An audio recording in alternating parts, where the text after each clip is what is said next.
깨 무리를 대소를 막론하고 그 눈을 어둡게 하니 그들의 문을 찾느라고 헤매었더라. 아멘. 할렐루야. 반갑습니다. 이 하루도 우리 하나님을 예배하고 찬양하는 이 하루가 되시기를 주님의 이름으로 소망하고 축복합니다. 오늘의 이야기는 우리가 잘 알고 있는 아브라함의 조카 그 롯의 이야기입니다. 이 롯이 살고 있는 성에서 일어난 이야기로 아마 이야기는 잘 아시리라 생각합니다. 오늘의 이야기를 통해서 오늘의 만나 우리에게 주시는 이 은혜를 사모하시는 마음으로 잘 받아먹고 아멘하고 화답하여 소화해서 우리의 삶을 말씀으로 잘 체화하시는 우리 모두가 되시기를 소망합니다. 예전에 제가 한 이런 이야기를 들은 적이 있습니다. 빛과 어둠에 대한 이야기입니다. 빛과 어둠이라는 것은 여러분들 다 아실 겁니다. 혹시 깜깜한 방에 있어 본 적이 있으실 겁니다. 되게 자기 전이나 아니면 아침에 일어났을 때 좀 일찍 일어났을 때, 근데 그럴 때 보면은 방은 아주 깜깜합니다. 왜냐하면 불이 안 켜져 있기 때문이죠. 자, 깜깜한 이 여러 가지 잡생각들이 많이 듭니다. 오늘 하루 동안 후회됐던 일들 아니면은 지난날에 있었던 걱정들서부터 해서 내일은 어떤 일이 있을까에 대한 불안감 이런 것들도 있고요. 걱정거리. 막 이런 것들이 깜깜한 시간에 깜깜한 방에 유독 떠오르는 것을 느끼게 됩니다. 또 그리고 깜깜하면 외로움도 느낍니다. 깜깜하면 외롭고 걱정 이런 것들이 우리의 생각 가운데에 많이 잠식하게 됩니다. 아마도 뭐 개인적인 상황도 상황이지만 결국에는 이 상황적으로 이 깜깜한 방이 주는 직접적인 영향이 있으리라 생각을 합니다. 한번 머릿속으로 한번 생각해 봤으면 합니다. 우리가 머릿속으로 깜깜한 방 안에 혼자 있다라고 한번 생각해 볼게요. 자, 그러면 이 깜깜한 방 안에 우리가 혼자 있을 때의 깜깜함을 물러나게 하려면 어떻게 해야 될까요? 깜깜한 방을 밝게 해야 됩니다. 그러면 손을 뻗어서 불을 켜야 됩니다. 그렇죠?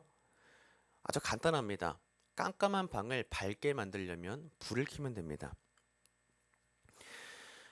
이 불을 켜면은 방 안에 있는 어둠들이 사라집니다. 그래서 밝은 빛으로 채워지게 됩니다. 아주 간단한 원리입니다. 깜깜하면 불을 켜면 됩니다. 불을 켜면 전기를 통해서 불이 들어와서 방을 비추게 된다는 것이죠. 그래서 좀 밝아지면은 상대적으로 긍정적인 생각, 그리고 활기가 돋고 돌고, 그리고 내가 일을 해야 된다는 어떤 생각도 드는 그런 거를 느끼게 됩니다. 그렇기 때문에 깜깜한 것과 밝은 것이 우리에게 주는 영향이 좀 다르더라는 것을 아마 우리 모두가 잘 알고 있을 겁니다. 그런데 사실은 이 깜깜한 방에서 우리가 불을 켰을 때 방 안에 있는 모든 어두움이 사라진 건 아닙니다. 그 말 뜻은 불을 비췄지만 여전히 책상 아래는 어둡고 의자 아래는 어둡고 빛이 비추지 않고 감추어진 그림자가 있는 곳이 있더라는 것이죠. 그렇기 때문에 여기서 알 수 있는 것은 우리가 빛을 비추지만 여전히 깜깜한 곳은 있다는 것을 알게 됩니다. 그러면 역으로 깜깜한 방 안에 우리가 불을 켰을 때 가장 밝은 곳은 어디냐면요. 불과 가장 가까운 곳입니다. 지금 우리 여기 예배당도 생각을 해보시면 우리가 이 예배 전에 기도하는 시간에서는 깜깜했지만 불을 착 켜면은 가장 밝은 곳은 불 바로 옆, 불 바로 아래겠죠. 가장 어두운 곳은 뭐 빛이 비치지 않는 뭐 스피커 뒤나 이런 데가 되겠습니다. 결국에는 어두움이 완전히 사라진 것은 아니라는 것입니다. 어두움은 존재하지만 빛도 같이 존재하는 겁니다. 가장 밝은 곳은 빛 아래가 되겠죠. 우리의 영적 세계도 이와 같습니다. 우리가 신앙생활을 하고 기도 생활을 하면서 하나님과 함께 동행하면서 주님 앞에 부름받아 갈 때까지 사는 이 인생이 이것과 같다는 겁니다. 어두움이 완전히 없는 시간은 아직은 이릅니다. 그때는 주님의 다스리시는 완전한 나라가 될 때일 겁니다. 그때가 오기 전까지 우리는 이 세상에 살면서 어두움과 함께 공존하면서 빛의 자녀로 살아야 한다는 것을 의미합니다. 여기서 알 수 있는 것은 우리가 이 어두운 세상 가운데 살아가면서 빛의 자녀로 살려면은 상대적으로 정말 밝은 사람이 있고 상대적으로 덜 밝은 사람이 있다는 것인데요. 앞서 말한 것처럼 가장 밝은 쪽은 빛에 가장 가까이 있는 사람입니다. 그것처럼 빛 대신 하나님께 가장 가까이 붙어 있고 가장 가까이 머물러 있는 사람이 그 빛의 영향이 가장 많이 받는 사람입니다. 그러므로 오늘 우리가 신앙생활을 하고 신앙의 여정을 걸어간다라고 했을 때 어두운 세상 가운데 우리가 발을 내딛고 하나님의 사명을 맡은 자로서 살아가야 할 때 빛의 자녀로 살아가야 하지만 얼마만큼 빛을 잘 투과시키고 잘 살아갈 수 있는가, 얼마만큼 빛을 잘 낼 수 있는가의 조건은 하나님과 얼마나 잘 붙어 있는가가 관건이라는 것이죠. 왜냐하면 하나님이 빛이시라고 하셨기 때문입니다. 우리는 빛을 내는 자들이 아닙니다. 우리 안에 계신 성령님이 빛을 내시면 우리는 투명한 자가 되어서 그냥 투과시킬 뿐입니다. 그렇기 때문에 하나님과 가까이 계시기를 바랍니다. 가장 가까이 있는 사람이 된다면 가장 밝은 사람이 될 겁니다. 정확히는 내가 밝기보단 내 안에 있는 성령님을 가장 밝게 드러나는 사람이 되는 것이겠죠. 우린 모두가 이런 사람 됐으면 좋겠습니다. 이왕이면요, 제가 우리 미화중앙교회의 일원이 되지 않았습니까? 가족이 됐잖아요. 그렇기 때문에 이왕이면 우리 지역에서 우리 미화중앙교회가 이런 최고의 으뜸이 됐으면 좋겠다는 생각이 있습니다. 가장 밝은 교회, 가장 빛된 자녀들로 가득 차 있는 교회가 미화중앙교회네, 이런 칭찬 들었으면 너무 좋을 것 같아요. 그러려면요, 하나님 앞에 딱 붙어야 됩니다. 딱 붙어야 돼요. 팔짱도 껴도 돼요. 딱 붙어서 하나님 옆에서 빛을 그대로 가장 많이 받아야만 합니다. 그러려면 매일 말씀으로 가까이 살며 기도하는 삶을 습관적으로 우리가 가까이 해야 되는 줄을 믿습니다. 그런 성도님들 되시기를 주님의 이름으로 축복하고 소망합니다. 오늘의 본문에 이런 앞선 이야기들과 조금 연관이 있는 이야기가 나타나고 있습니다. 빛과 어둠에 대한 이 대비가 오늘 본문의 이야기적으로 좀 드러나고 있는데요. 분위기 속에 좀 그렇게 드러납니다. 오늘의 이 성경 본문은 롯이 주인공입니다. 이 롯이라는 사람은 우리가 알고 있는 아브라함의 조카 롯입니다. 이 롯이 살고 있던 곳은 소돔성입니다. 이 소돔성은 우리가 알고 있는 것처럼 죄악이 가득한 성, 죄악이 만연한 성입니다. 얼마나 죄가 가득했으면 하나님께서 이 죄를 더 이상은 못 봐주겠다 해서 이제 심판하려고 하시는 그런 성이었습니다. 바로 하나님이 심판하시기 그 직전이 오늘의 이 본문인 거죠. 하나님께서 이 두 천사를 통해서 소돔성을 심판하려고 이제 결정을 하십니다. 그래서 이 두 천사가 소돔성에 드디어 이르렀습니다. 이 두 천사가 소돔성에 들어왔을 때 마침 그것을 보고 있던 한 사람이 있었는데 그 사람이 바로 또 롯이었습니다. 이 롯이 어디에서 봤냐면 성문에서 있다가 이 두 천사를 이제 보게 됐는데요. 두 천사가 오는 것을 보고 나서 이 조카 롯이 막 달려가서 영접하고 그 앞에 엎드려서 절을 했다고는 합니다. 일단 이 롯이 이전에 아브라함과 함께 길을 가다가 헤어져서 일행이 많아져서 서로 다투게 되고 같이 길을 갈 수 없으니까 헤어져서 소돔성에 와서 살고 있는 이 롯이 지금은 성문에 앉아서 있는 사람, 성문에 있는 사람으로서 두 천사를 보고 막 달려와서 이제 마주하고 있는 장면이 지금의 장면입니다. 여기서 볼 때에 이 롯은 이 나그네를 대접하고 있는 모습을 보이고 있습니다. 먼 길을 가서 방황하는 길을 떠나가다가 지금 우리 성에 들른 이 알 수 없는 두 행인, 이 두 천사라고 보진 않았을 것 같습니다.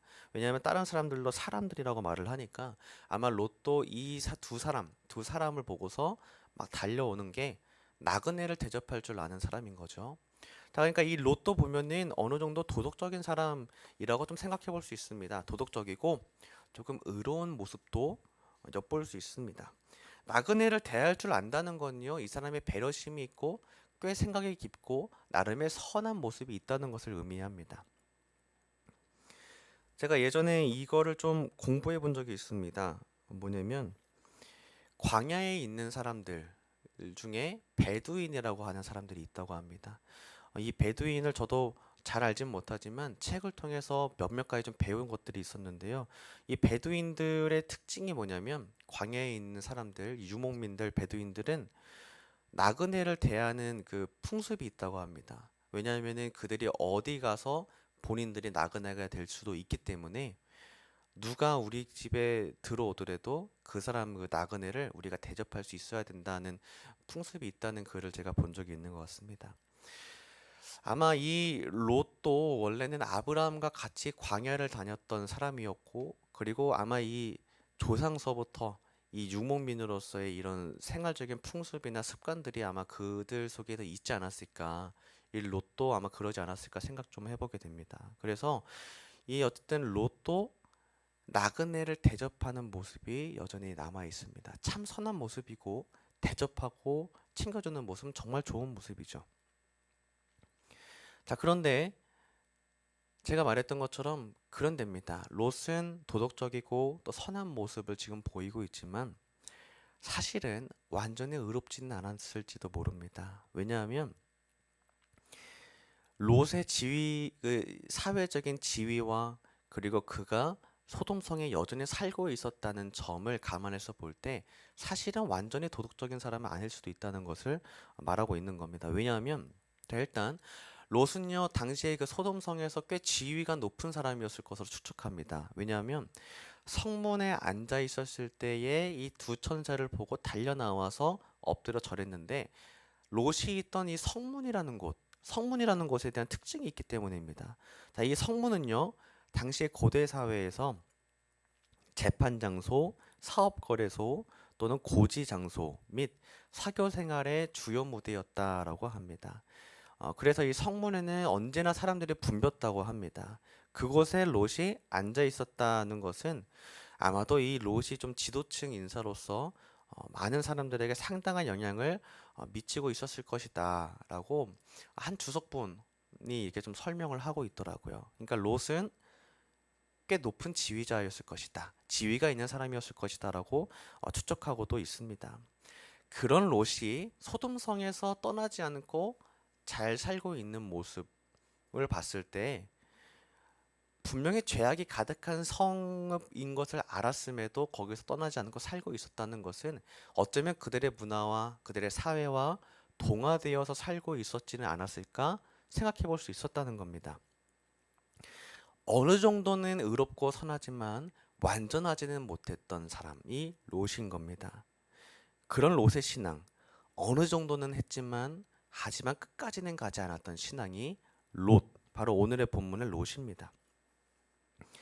자, 어쨌든 계속 이야기를 한번 보겠습니다. 이 롯이 두 천사를 집에 초대합니다. 초대해서 밥을 먹이고 그리고 자는 시간까지 다 배려해주는 모습을 오늘 본문에서 발견할 수 있는데요. 이 두 천사가 롯의 집에 가서 잠들기까지 이제 시간을 보내다가 잠들 때쯤 되니까 성 밖에 사람들이 막 찾아와서 막 문을 두들깁니다. 그러면서 롯에게 얘기를 합니다. 그 두 사람을 이끌어내라. 우리가 그 두 사람과 상관하리라 라고 얘기를 합니다. 자, 이 상관하다는 말의 뜻을 좀 보겠습니다. 상관하다라는 말의 히브리어 원어는 야다라고 합니다. 야다. 자, 이 야다의 뜻은요, 기본적으로 알다, 가까이 하다라는 뜻이 있다고 합니다. 자, 그래서 이 야다가 쓰이는 것이 좀 많은데 성경에서 하나님께 쓰이는 야다가 있고 사람 간에 쓰이는 야다가 있다고 합니다. 그래서 하나님과 쓰이는 야다, 알다의 뜻에는 내가 손을 내밀어서 하나님께 찬양하고 경배하고 감사로 올려드린다라는 뜻이 있다고 합니다. 자, 그런데 사람 간에 쓰였을 때에는 서로 간의 친분을 넘어서서 어떤 성적인 의미까지도 담고 있다는 것이 야다입니다. 자, 그러니까요. 지금 이 성경에서는요. 내가 그들과 상관하리라 라는 말을 야다라는 말로 쓰고 있다는 것이죠. 그러니까 지금 이 사람들이 그 두 천사를 끌어내라 내가 그들과 상관하겠다라고 말하는 것은 성적인 행위를 얘기를 하고 있는 겁니다. 그리고 어떤 사람들은 그렇지 않다라고도 얘기를 하는데 사실 명백한 증거가 있는 것은 이 롯의 대답을 보면 알 수 있습니다. 롯이 내 두 딸을 데려가십시오. 내 두 딸로 만족하십시오. 이렇게 답을 하는 걸 보면요. 이 사람들이 요청한 것이 성적인 문란한 요청이라는 것으로 이게 증거가 되는 것이죠. 여기서 알 수 있는 것이 있습니다. 첫째, 이 소돔성이 음란했는데 그 음란의 끝이 동성행위까지 타락할 정도로 아주 음란한 성이었다라는 증거입니다. 둘째, 동성행위는 하나님이 심판하실 만큼 아주 악한 행위였다는 겁니다. 왜냐하면 오늘 이 소돔성을 심판하시기로 작정하신 하나님께서 이런 죄, 이런 죄, 이런 죄, 이런 죄의 모습을 보여주신 게 아니라 하나 보여주셨는데 동성행위 하는 모습을 딱 보여주고 있는 거죠. 그러니까 아주 큰 죄라는 것을 유추할 수 있습니다. 동성행위로 하나님께서 심판을 결심할 정도로 아주 악한 행위다라는 것이죠. 이렇게 악한 성, 이 소돔성을 하나님이 심판하려고 마음 먹으셨습니다. 그리고 이 사람들을 심판하시려고 하나님은 결심하시고 두 천사를 보내주셨습니다.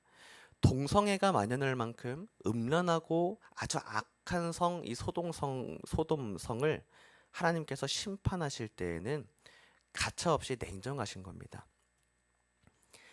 어떻게 보면은 이 소돔성은 어두운 성인 거죠. 빛이 없고 어두운 성인 겁니다. 우리가 앞서 말한 것처럼 롯은 있었지만 끝까지 의롭거나 선하진 않았던 것처럼 이 성에는 어쩌면 빛이 없었는지도 모릅니다. 우리는 이 동성애라는 죄를 위해서 우리가 하나님의 마음으로 품고 그 사람들을 위해서 긍휼한 마음을 가지고 기도할 수 있어야 되기를 바랍니다. 그들의 회개하기를, 그리고 하나님께 돌아오기를, 그리고 그 죄가 알게 모르게 이렇게 누룩처럼 퍼져나가는 지금 이 사회 속에서 죄가 퍼져나가는 이 사회를 위해 우리가 기도했으면 합니다. 특별히 요즘 우리가 교회적으로 나누고 있는 이 말 중에 하나가 끌어안고 기도하자잖아요. 저는 참 이 말이 정말 좋은 것 같아요. 우리가 이 사회와 이런 모습들, 죄악의 모습들을 보고서 정죄하고 판단하기 쉽습니다. 물론 이것은 죄이기 때문에 하나님의 편에 섰을 때는 냉정하게 판단할 수 있어야 합니다만 그 죄를 짓고 있는 사람들 또한 우리도 구원받은 자들이기 때문에 그 사람들을 위해서 끌어안고 기도하고 중보하고 사랑으로 그들이 회개하기를 돌아오기를 이 사회가 복음으로 전역화되기를 우리가 기도하는 마음이 좀 있었으면 좋겠습니다. 그런 마음에서 통감하고 끌어안고 기도하는 모습이 있었으면 좋겠어요. 한편으로는 롯이 그렇게 끌어안고 기도하는 사람이 안 됐던 것 같습니다. 이렇게 죄악이 가득하고 어둠이 가득한 성읍 가운데에 이렇게 끌어안고 기도하는 아브라함과 같은 사람이 없었구나라는 걸 알 수 있습니다. 반대로 이 사회, 지금 우리가 살고 있는 사회도 다르지 않습니다. 빛된 자가 되어야 됩니다. 끌어안고 기도해서 하나님 마음으로 통감하고 기도할 수 있는 자들이 되기를 소망합니다. 오늘 본문을 통해서 두 가지로 정리해 볼 수 있습니다. 첫째, 죄악으로 가득한 이 세상을 위해 우리가 끌어안고 기도합시다. 그래서 나와 다른 사람입니다. 하나님, 나는 기도할 필요 없습니다가 아니라 그 사람의 죄도 내가 끌어안고 기도하겠습니다 라는 마음이 필요한 줄 믿습니다. 내 죄가 하나님 앞에 용납받았던 것처럼 저 사람의 죄, 동성애의 죄, 아니면 그 수많은 죄들도 하나님 앞에 긍휼함을 입고 회개하여 하나님께로 돌아오기를 소망합니다 라고 끌어안고 기도하는 우리가 됐으면 좋겠어요.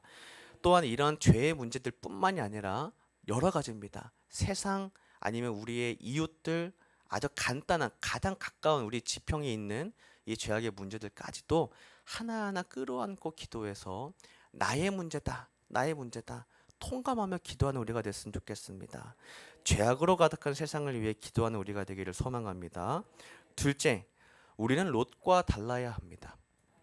롯은요, 이 어두운 성읍 가운데 살았음에도 끌어안고 기도하지 못했고 그 가운데 어느 정도까지는 선했지만 완전히 끝까지 가진 못했던 것처럼 우리는 적당히는 안 됩니다. 이왕이면요, 앞서 말한 것처럼 하나님 옆에 딱 붙어가지고 아, 저 사람한테 보니까 진짜 가장 밝은 하나님의 모습이 보이는구나, 이럴 정도로 롯과 완전 다르게 이왕이면 아브라함처럼 끌어안고 기도하는 우리가 됐으면 좋겠어요.